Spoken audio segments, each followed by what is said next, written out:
สวัสดีค่ะยินดีต้อนรับทุกท่านนะคะเข้าสู่ช่องเลขหวยไทยลาวค่ะ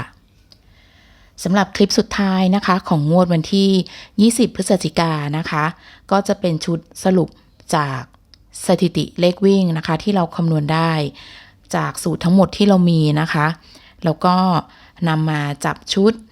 ให้เป็นชุด4ตัว2ตัวบนล่างนะคะแล้วก็แถม3ตัวท้ายให้นะคะใครที่เพิ่งเข้ามาดูของช่องนี้นะคะก็สำหรับชุดนี้เนี่ยก็จะเป็นชุดแบบที่เป็นเลขวิ่งทั้งหมดอันนี้เป็นผลงานของงวดที่แล้ว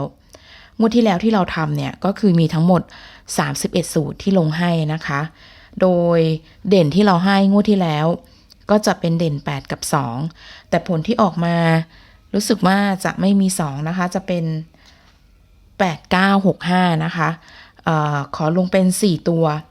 1,110หน่วยก่อนนะคะสำหรับรอบนี้ยังไม่มีหลักหมื่นให้นะคะต้องแจ้งก่อนสำหรับคนที่เพิ่งเข้ามาดูนะ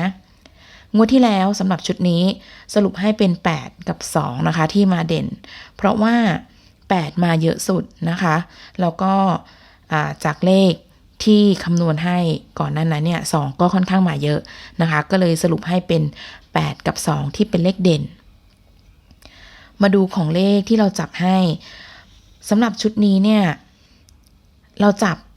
ให้แต่ว่าเราลงตำแหน่งให้เลยก็คืออย่างตัว98เนี่ยเราถือว่ามันไม่เข้านะคะเพราะว่าตัวเลขที่เราจับให้เป็นเลขตัวบนนะคะ2ตัวบนแต่ผลที่ได้เนี่ยที่ออก8965นะคะ89เนี่ยมันมาเป็นเลขล่างหลักพันกับหลักร้อยเพราะฉะนั้นตัวนี้ก็เลยไม่ได้นะคะถือว่าไม่เข้านะคะถือว่าชุดนี้หลุดสำหรับงวดที่แล้วมาดูผลงานของงวดของการดับมันออกเขียนตรงไหนดี8 9 6 5ถ้าเรามาดูชุดที่เป็นดับหลักพันเนี่ยดับได้นะคะหลัก10หลักร้อยหลุด1สูตรนะคะสูตรที่หลุดเนี่ยมันก็จะมีสลับกันเพราะว่าเลขดับเราคำนวณจากแต่ละสูตรดับพันเนี่ยก็จะมีทั้งหมด5สูตร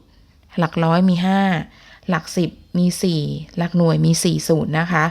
ก็จะมีสูตรที่มันหลุดไปนะคะแต่ว่าก็จะสลับกันก็จะไม่ใช่สูตรไหนที่เป็นสูตรเดิมๆถ้า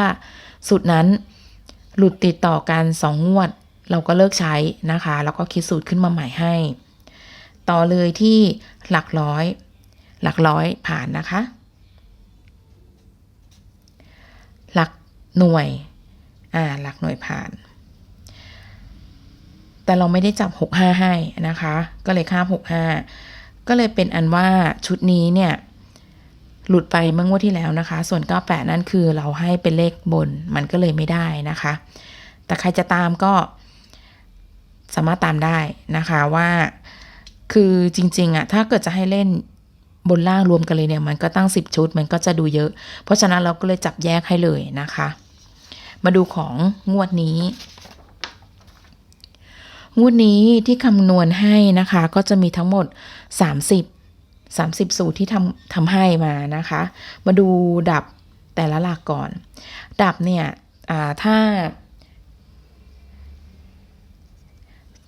สูตรนี้นะคะคือสูตรที่หลุดเมื่องวดที่แล้วนะคะลงให้ดูเฉยๆให้ดูว่าถ้าเกิดใครที่ตามตรงนี้อยู่ก็จะรู้ว่าแต่ละสูตรเนี่ยถ้าหลุดแล้วสถิติมันยังเดินมาได้เรื่อยๆสูตรนั้นเราก็ยังเก็บมาใช้อยู่นะคะมาดูดับแต่ละหลักพันเราดับ8 9 7 5 3 7หลักร้อย8 9 6 1 0หลัก10 6 1 6 5หลักหน่วย0 8 6 7นะคะสำหรับรอบนี้มาดูสถิติจำนวนตัวเลขที่คำนวณได้จากทั้งหมด30สูตรนะคะเราเจอทั้งหมด1 2 3 4 5 6 7 8มีเลขทั้งหมด8ตัวนะคะโอกาส50เพราะว่ามัน4ตัวนะคะมันเป็นเลข4ตัวหวยลาวเนาะก็ยังเป็น50อยู่เพราะมัน8ตัวมาดูตัวเลขก่อนเราไม่เจอเลขอะไรบ้างเราไม่เจอ0นะคะ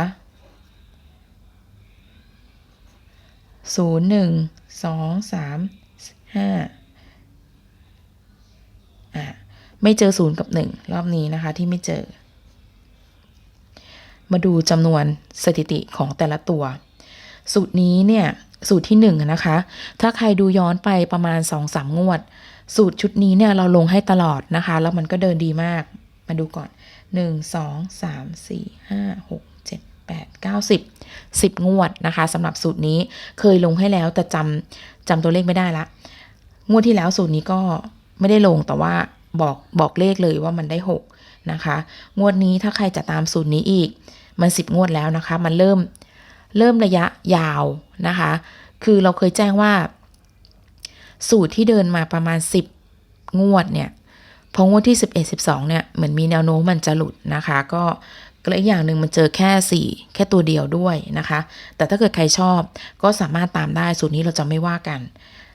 วิธีการคิดไปย้อนดูได้นะคะลงให้แล้วหลายรอบมากสำหรับสูตรนี้นะมาดูตัวที่2เราเจอเลข2 2สูตรเลข8เราเจอ1 2 3 4 5 6 7เราเจอ7สูตร6เราเจอ6สูตร5เจอ3เลข3เจอ4เลข9เจอ2แล้วก็เลข7เจอ5นะคะถ้าจะให้เราแยกว่าเด่นงวดนี้เป็นอะไรเราขอบอกว่าเด่น6นะคะลอง7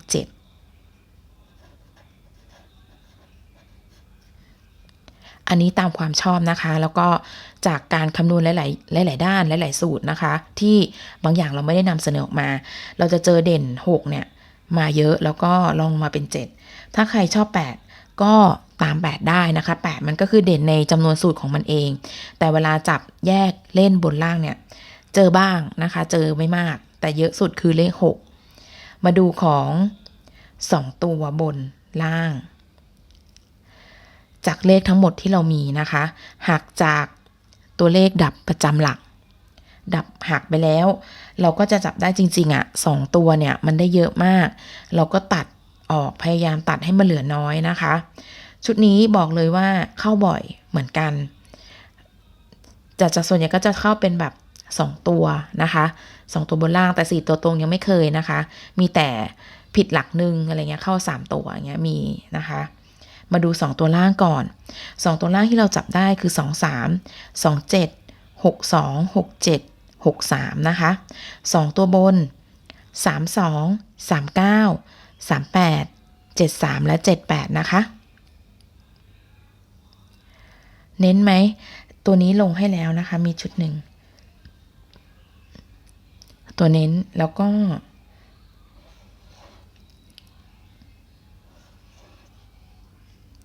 อันนี้คือตัวเน้นที่ทำแยกบนล่างแล้วเจอเยอะสุดก็คือจะเป็น6 7 6 3นะคะบนก็จะเป็น3 8ทีนี้มาดูการจับ4ตัวรอบนี้จับให้ไม่มากจับให้ค่าชุด5ชุดนะคะก็จะประกอบไปด้วย2 3 7 8 6 7 3 9 6 3 3 8นะคะรอบนี้เบิลแล้วก็2 7 3 2 6 2 7 3นะคะถ้าใครอยากได้3ตัวก็ให้ตัดจากชุด4ตัวได้เลย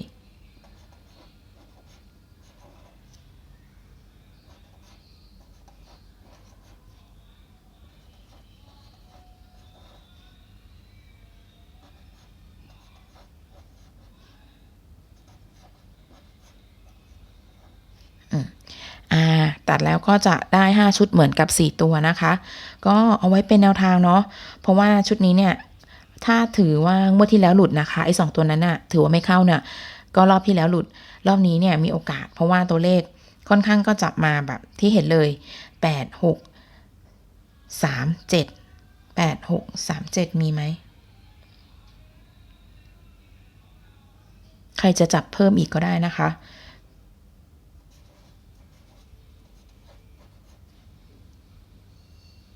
แบบไม่ปักหลักแล้วกันเนาะ37มันมีอยู่แล้วนี่ตัวนี้มี37นะคะ86มีไหม86ไม่ได้จับให้นะคะก็ขึ้นเป็นเอา37ไว้หลังแล้วก็เอา86ไว้บนก็ได้นะคะได้เหมือนกันอีก1ชุดแล้วกันเนาะแถมแบบไม่ปักหลักนะคะอันนี้ จริงๆมันก็จับได้เยอะ แต่เราพยายามจะตัดตัวเลขที่มันมีความน่าจะเป็นให้นะคะว่าถ้าตัวไหนที่ส่วนใหญ่เราไม่ค่อยจับเลขเบิ้ลอย่างเงี้ยไม่ค่อยจับให้นะคะแต่รอบนี้เนี่ยมันเจอเยอะจริงๆ63กับ38เนี่ยก็เลยจำเป็นขอจับให้1ชุดแล้วกันที่เป็นเลขแบบเบิ้ลๆแบบนี้นะคะ ส่วนใครที่อยากเอาไปจับเองก็สามารถจับได้นะคะตามนี้ได้เลยส่วนเลข9รอบนี้เราไม่ได้จับ9ให้นะคะ9มันมาน้อยเดียวเอาเป็นว่ารอบนี้สรุป5ชุดนี้เลยนะคะเน้นสุดก็จะขัดใจใครไหมถ้าเกิดเราจะเน้นว่ามันเป็นเลขแบบเนี้ยดูไม่ค่อยสวย6338ไม่ค่อยสวยเท่าไหร่เนาะแต่เราชอบเป็นการส่วนตัวใครที่ชอบก็สามารถตามได้นะคะสำหรับชุดนี้สำหรับสรุปหวยลาวนะคะวันที่20พฤศจิกาก็จบแต่เพียงเท่านี้ค่ะสวัสดีค่ะ